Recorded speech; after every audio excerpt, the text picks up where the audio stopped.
Perkenalkan, nama saya Angelina Malaliwun, kelas A semester 6. Dalam video kali ini saya akan mereview buku bab keempat mata kuliah Sosiologi Politik. Politik kehidupan sehari-hari. Bagi Mills, penting untuk membedakan antara masalah dengan masalah. Masalah bersifat pribadi atau masalah pribadi mengenai biografi individu, sedangkan masalah adalah masalah publik yang terjadi di luar lingkungan terbatas individu. Mills menggunakan contoh pengangguran. Satu orang menganggur dalam komunitas 100 orang itu adalah masalah pribadi. Tetapi jika 15 juta orang-orang di negara dengan 50 juta pencari kerja menganggur, ini adalah masalah yang akan dihadapi banyak orang berpendapat bahwa pemerintah harus menanggapinya. Bagi masyarakat, menjadi ranah publik dan privat menempatkan negara dan politik di dalam ranah publik. Beberapa dari institusi sosial utama lainnya seperti keluarga, agama, pendidikan, ekonomi, dan media. Pemisahan ini membuat lebih sulit untuk mengenai politik di kehidupan kita sehari-hari.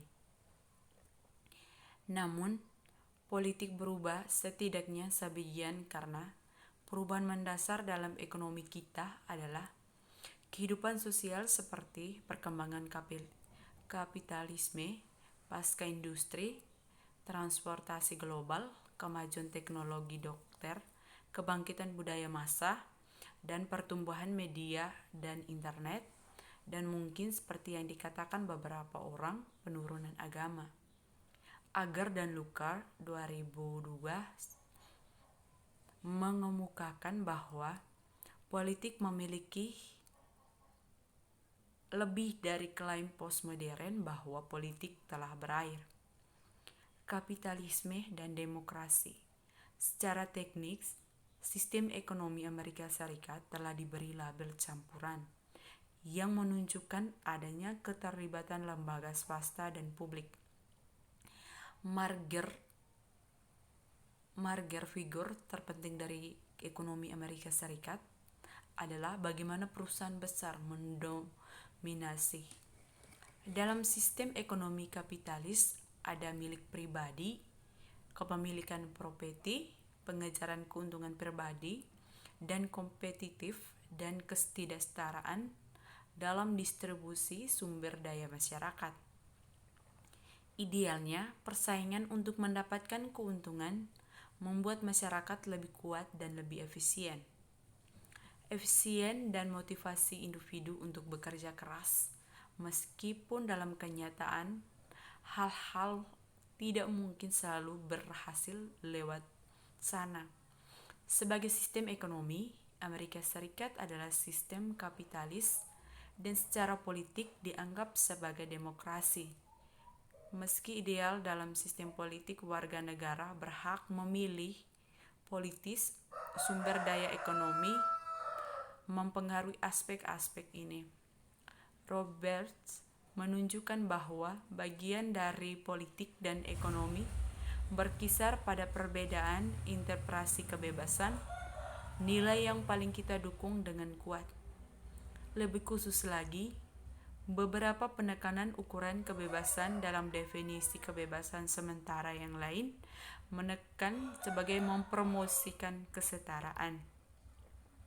Robert percaya bahwa kebebasan dan kesetaraan adalah nilai penting dalam masyarakat Amerika, tetapi kedua konsep tersebut tidak terlalu cocok karena pelaksanaan kebebasan dapat berdampak negatif pada derajat kesetaraan dalam masyarakat dan sebaliknya.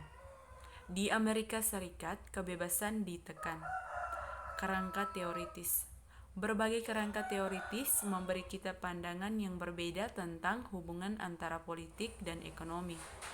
Selain diskusi kita tentang pluralis, elit, managerial, kelas, atau margin, Pasca modern, pilihan rasional, dan kerangka institutionalis, kita juga mempertimbangkan kelas teori dominasi kekuasaan. Yang pertama, pluralis. Dalam interpretasi pluralis masyarakat dan politik, fokus utamanya adalah hubungan antara sistem politik dan demokrasi. Pluralis mengakui beberapa maldistribusi atau ketidaksetaraan sumber daya ekonomi ada, tetapi keadilan dapat diperbaiki. Nilai-nilai sosial di Amerika Serikat, negara mendukung sistem itu keuntungan yang diperoleh perusahaan pada layak dan merupakan hasil dari investasi dan keterlibatan beberapa risiko. Biasanya pekerja tidak dieksploitasi tetapi diberi penghargaan berdasarkan etos kerja mereka dan keterampilan. Umumnya pemerintah mengembangkan jaminan sosial, elit atau manajerial. Dalam perspektif elit,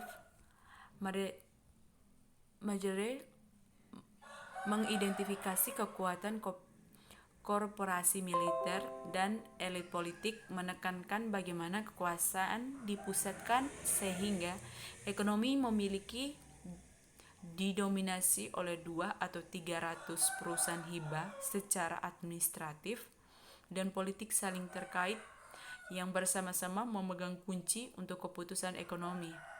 Sumber utama kekuasaan birokrasi terletak pada kendali institusi penting, terutama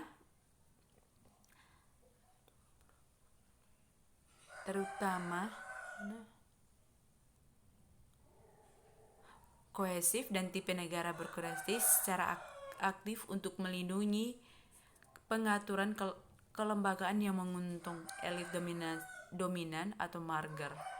1987.